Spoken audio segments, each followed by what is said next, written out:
She posted, "Finally realized I settled for less on our anniversary." I commented, "Same." Then I posted our joint account statements showing I paid for everything. Her friends started asking questions she couldn't answer. I, 30 male, am currently packing up 3 years of my life while my now ex-girlfriend Sienna, 28, blows up my phone with threats, apologies, and more threats. But let me start from the beginning. Last Tuesday was our 3-year anniversary. I'd taken the day off work, made breakfast in bed, had flowers delivered to her office. The usual stuff you do when you love someone. She seemed happy enough in the morning, even posted a pic of the flowers on her Instagram story. Then around 2 p.m., while I'm at the grocery store buying ingredients for our anniversary dinner, my phone starts pinging. Friends texting me variations of, "You okay?" and "Did you see what Sienna posted?" I check Instagram. There it is. A post with one of those generic quotes backgrounds. 3 years ago, I settled for less than I deserved. But we accept the love we think we deserve at the time. Finally realizing I'm worth so much more. Know your worth, leveling up, settling no more. On our anniversary, the comments were already flowing. Her friends hyping her up with "Yes, queen," and "About time you realized," and "You deserve someone on your level." I sat in my car for a good 5 minutes. 3 years. 3 years of me supporting her through her entrepreneurship journey. She sold essential oils, paying for everything while she built her empire. And she posts this? So I commented, "Same." Just that. One word. Then I drove home, calm as could be, and started documenting. See, Sienna had this habit of portraying our life on social media very differently from reality. According to her posts, she was this boss babe entrepreneur with a supportive partner. She'd post pics of fancy dinners with captions like, "Blessed to be building empires together," and photos from trips tagged "power couple." What she never mentioned: I paid for those dinners, I paid for those trips, I paid our rent, I paid for her car insurance, I paid for groceries, I paid for her phone bill, I paid for literally everything. Her essential oil business lost money every single month. In 3 years, she made maybe $2,000 total, spent at least $8,000 on inventory sitting in our spare bedroom. But I digress. Back to that Tuesday. I created my own Instagram post, started with her anniversary message screenshot, followed by our bank statements showing my deposits versus hers, blacked out sensitive info, receipts from the trips she posted about, the lease showing only my income qualified us for the apartment, her car insurance bills in my name, 3 years of Venmo transactions showing her paying me back for things. Spoiler, she never did. Caption: Funny how settling for less looks like supporting someone 100% for 3 years. Here's to not settling anymore. Posted and went to make a sandwich. The explosion was immediate. Her friends who'd been hyping her up suddenly went quiet. Then the comments started. "Wait, he paid for the Cabo trip? Sienna, is this true? Girl, you said your business was thriving. This is embarrassing." My phone rang. Sienna, screaming, "Take it down now." Take what down? You know what? That's private information. So was our relationship apparently, but you made it public first. I didn't mean it like that. It was just a quote. Just a quote on our anniversary about settling for less. You're twisting things. Take it down or I'm calling a lawyer. For what? Posting my own bank statements? Good luck with that. She hung up. Then the text started. Demands, threats, bribes. Ignored them all. By evening, her post was deleted, but the damage was done. Her carefully crafted image was cracking. Her friends were asking questions. Her mom called me asking what was going on. Ask your daughter why she thinks supporting her for 3 years is settling for less, I told her. That night, Sienna came home in tears. Not apology tears, angry tears. You ruined everything. My friends think I'm a gold digger now. I didn't say you were a gold digger. I just showed receipts. They drew their own conclusions. You had no right. I had no right to defend myself when you publicly humiliated me. It wasn't about you. A post about settling for less on our anniversary wasn't about me. Who was it about then? She couldn't answer. Just kept crying about her ruined reputation. That's when I made my decision. If 3 years of support was settling for less, then she could see what more looked like. Without me. I'm done, Sienna. We're over. You can't break up with me over a social media post. I'm not. I'm breaking up with you because you genuinely think I'm less than. The post just showed me what you really think. The entitlement kicked in immediately. Where am I supposed to live? How will I pay for things? That sounds like a you problem. I'm done settling for someone who doesn't appreciate me. She left that night to stay with a friend, probably the same ones who were hyping up her post. Wonder how that conversation went. Update 1. Holy hell, the entitlement has reached new heights. So after Sienna left to stay with her friend Rochelle, I started the separation process. Changed the locks, legal, leases only in my name, canceled her cards on my accounts, removed her from my Netflix, Spotify, everything. Started packing her things. Day 2, she shows up with Rochelle and some guy I don't recognize. Tries her tea, doesn't work. What the hell, Logan? Let me in. Your stuff will be ready this weekend. I'll text you when to pick it up. I live here. No, you stayed here. I live here. My name on the lease, my income on the application. The guy steps forward. Hey man, don't be like this. Just let her get her things. And you are? Dimitri, I'm a friend. Rochelle can't help herself. He's the guy Sienna's been talking to, someone on her level. Sienna shoots her a death glare. I almost laugh. So there's already another guy. After 3 days. Cool, Dimitri can help you move then. This weekend. Not now. They left after more arguing. But here's where it gets interesting. Remember those essential oils I mentioned? Well, Sienna decided to blast all over social media that I was stealing her inventory and sabotaging her business. Posted in all her MLM groups about her abusive ex trying to destroy her empire. Problem is, I had receipts for everything, including the credit card statements showing I bought most of that inventory when her cards got declined. So I commented on one of her posts in the Big Hun group, happy to return the inventory. Just reimburse me the $3,847.23 I spent on it first. Receipts attached. The Huns turned on her quick. MLM folks don't play when it comes to money and reputation. Started asking how she was running a business without her own funds. Her upline got involved. Turns out she'd been telling everyone she was a 6-figure boss babe. But wait, it gets better. Dimitri, her someone on her level, messaged me on Instagram. This dude really thought he was doing something. Bro to bro, you need to stop harassing Sienna. It's not a good look. She's with me now, accept it and move on. I responded, congrats on the upgrade. Quick question. She mentioned she needs a place to live and has no money? Just checking, you know what level you're on. Good luck. He read it but didn't reply. Meanwhile, Sienna's family started reaching out. Her sister called me. Logan, what's going on? Sienna says you kicked her out and stole her business? I ended a relationship where I was told I was less than.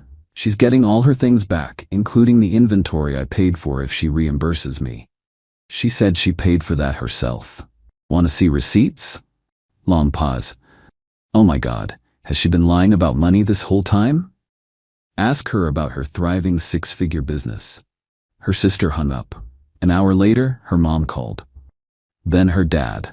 The story was unraveling. Best part? Sienna had been telling her family she was supporting me, that I was the struggling one and she was helping me out. Her dad was shocked to find out I'm a software developer making good money while his daughter doesn't sell oils. Weekend comes. Sienna shows up with Dimitri and a U-Haul. I had everything packed and in the garage, including a printed itemized list of everything I'd paid for over 3 years. Grand total, $74,389.41. What's this? She asked. Just documentation, in case you want to tell more people about settling for less. Dimitri's face when he saw that number. Priceless. You could see him doing mental math. They loaded up the truck. Sienna tried one more manipulation. Logan, we could work this out. I was just stressed about money and said something stupid. Stressed about money? The money I was providing? I'm building a business. It takes time. 3 years, Sienna. No profit. That's not a business. It's a hobby I funded. Dimitri looked uncomfortable. Babe, let's just go. Babe? I laughed. That was fast. Hey Dimitri, hope you've got good credit. She's got expensive taste for someone with no income. They left. But the story doesn't end there. Oh no. See, when Sienna said I was less than, her friends agreed because they believed her lies about being successful. Now that the truth was out, those same friends started distancing themselves. The girl who was leveling up was actually homeless and broke. She lasted exactly 4 days with Dimitri before he kicked her out. Apparently, she expected him to immediately start paying for everything like I had. When he suggested she contribute to his rent, she lost it. Posted about how men today don't know how to treat a queen. Dimitri commented, "Queens have their own castles, you have essential oils and debt. Brutal, but deserved." She's now staying with her parents, who are making her get a real job. Her MLM empire collapsed when her upline dropped her for damaging the company image. Turns out, accusing someone of theft in front of thousands of Huns when you're actually the one who owes money is bad for business. But the real kicker? She applied for an apartment and listed me as a reference. The audacity. They called me, "Miss Romano put you down as a previous landlord?" I'm not a landlord. I'm her ex who paid her rent for 3 years. I see. And would you recommend her as a tenant? She contributed $0 to rent in 3 years and publicly called me less than for supporting her. You tell me. They thanked me for my honesty. She texted me from her mom's phone. I blocked her number. "You're ruining my life. I can't get an apartment because of you." You ruined your own life when you forgot who was actually paying for it. Her mom took the phone back and apologized, said she's making Sienna get a job at her cousin's restaurant. Actual work for actual money. What a concept. Meanwhile, I'm living my best life. Saving an extra $2K a month, not supporting a boss babe. Thinking about taking a real vacation, one where I don't have to pretend my girlfriend paid for anything. Settling for less? Not anymore. Update 2. The entitlement train has gone completely off the rails, so Sienna got that job at her cousin's restaurant. Lasted exactly 1 week. Why? Because she was above food service and kept telling customers she was an entrepreneur just doing this temporarily. Her cousin fired her when she tried to recruit customers into her new MLM. Yeah, she found another one. But that's just the appetizer to this mess. Remember how I posted those receipts? Well, it turns out Sienna had been claiming on her taxes that she was making significant income from her business. Like told the IRS she made $45K last year. In reality, maybe $500. How do I know this? Because her brilliant accountant, aka her friend who totally knows taxes, called me asking for proof of the money you gave Sienna for business expenses to help with an audit situation. I laughed. I didn't give her money for business expenses. I paid her living expenses while she played businesswoman. But she said you were an investor in her company. I was an involuntary investor in her lifestyle. There's a difference. The accountant panicked and hung up. Later found out through the grapevine that Sienna owes about $8 in back taxes. Turns out you can't claim income you didn't make and then not pay taxes on it. But the real entertainment started when she decided to go nuclear on social media. She created a whole TikTok series called Surviving Financial Abuse. I kid you not. This woman who lived free for 3 years was claiming I financially abused her. Her evidence? I controlled the money because I earned it. I isolated her from financial independence by paying for everything. I sabotaged her business by funding it. The first video got some traction. Poor woman escaping controlling ex. You know the narrative. But then someone recognized her from the Instagram receipts incident. Posted my original receipt post in her comments. The backlash was swift. People started digging. Found her old posts bragging about trips I paid for. Found her boss babe posts while she was making zero money. The TikTok algorithm is unforgiving when you're exposed as a fraud. She doubled down, made a response video saying the receipts were taken out of context, and that financial abuse isn't always visible. Tagged a bunch of women's support organizations. One of them actually responded publicly. Financial abuse is real and serious. Using it as a cover story for your entitled behavior diminishes real victims. Please stop. Ouch. But she didn't stop. She escalated. Started a GoFundMe. Help me rebuild after financial abuse. Goal, $20,000. The description was a masterpiece of delusion. Claimed I kicked her out with nothing. She took everything, including stuff that wasn't hers. Stole her business, that I paid for. Ruined her reputation. She did that herself. Left her unable to work. She won't work. I reported it with documentation. GoFundMe shut it down in 12 hours. She then tried selling a course on recognizing financial abuse red flags. Price, $497. The landing page had testimonials from accounts created the same day. Not even trying to hide the scam. Her sister reached out to me again. "Logan, I'm so sorry. We had no idea she was this delusional. She's telling everyone you hacked her accounts and planted those receipts. How does someone plant 3 years of bank statements?" That's what I asked. She said, "You're in IT, so you know how to do that stuff." I'm a software developer, not a time-traveling document forger. But here's where it gets really good. Dimitri, the upgrade guy, started dating someone new. Posted a picture with her at a restaurant. Sienna lost her mind, commented on the photo, "Enjoy my leftovers." His new girlfriend responded, "Leftovers? You mean the man who realized you were a gold digger in 4 days and kicked you out? Thanks, he's great." Dimitri added, "At Sienna, you still owe me $200 for that weekend. You said you'd pay me back. Venmo link in bio."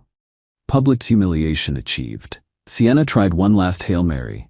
She contacted my company's HR saying I was harassing her online and creating a hostile environment for her business. HR called me in, very confused. "An external person is claiming you're creating a hostile work environment for their home business." I explained the situation, showed them her posts about me, the receipt situation, everything. HR's response, "So she's harassing you through your employer because you exposed her lies? We'll be sending her a cease and desist." My company's legal team doesn't play. She got a very official letter telling her that any further contact with my employer would result in legal action.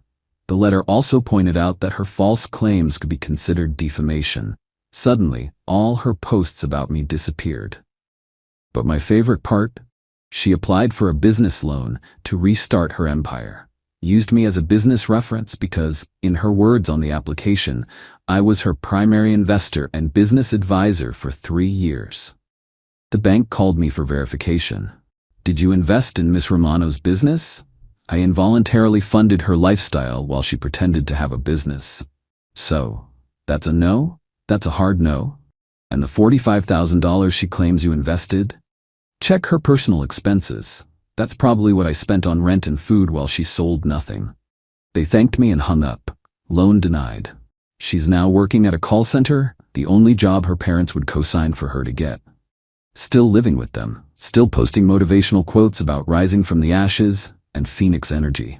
Meanwhile, I just got promoted. Funny how much better you perform at work when you're not stressed about supporting an ungrateful partner.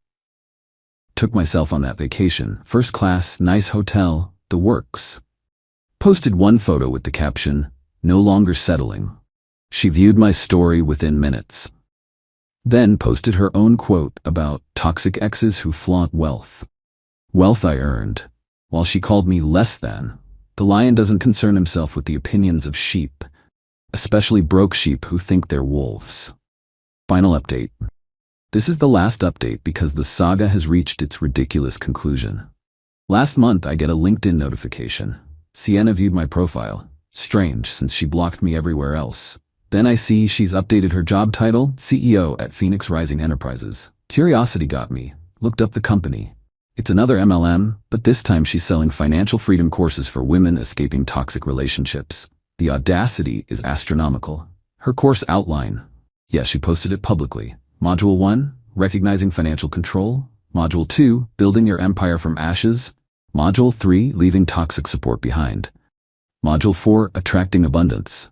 Price $1,197. Payment plans available. I screenshot it and sent it to my lawyer friend. "Is this defamation?" His response, "Potentially. But honestly, let her dig her own grave." He was right.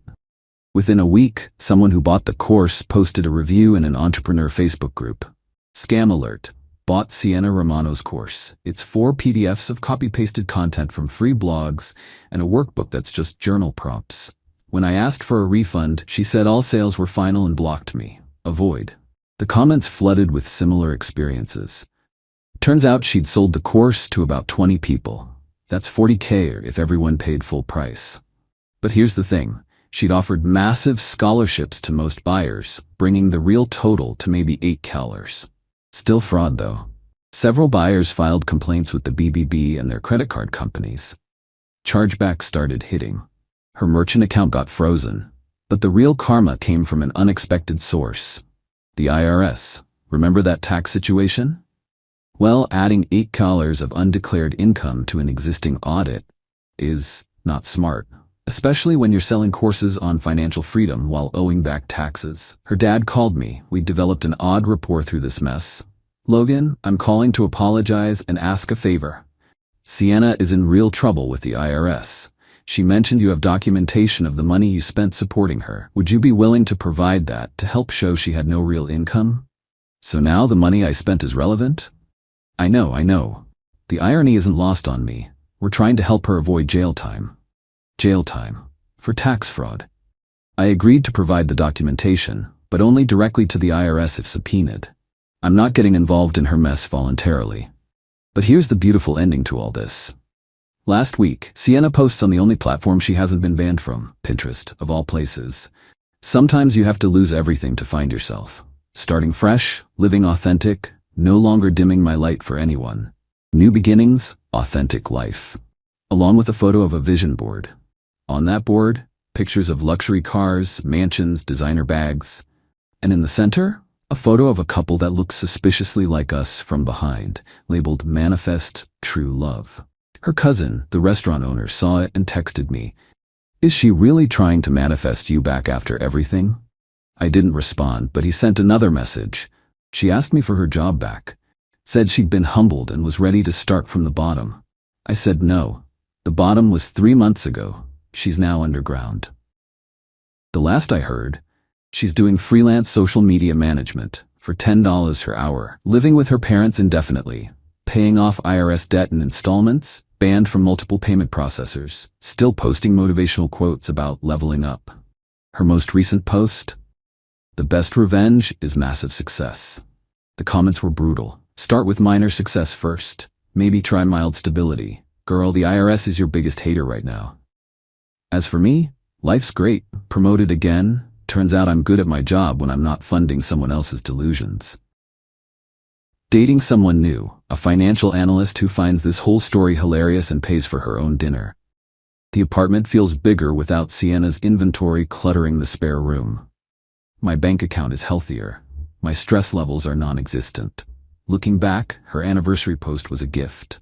Without it, I might have spent more years funding her fantasy life while being told I wasn't enough. She was right about one thing. She did settle for less. Less integrity, less honesty, less work ethic, less accountability, and eventually, less of everything when it all caught up to her. Me? I'm no longer settling at all. For anyone who thinks I'm less than, there's the door. I'll even hold it open for you. Thanks for following this wild ride. Time to close this chapter and move on. Living well isn't revenge. It's just what happens when you stop carrying dead weight. Peace out.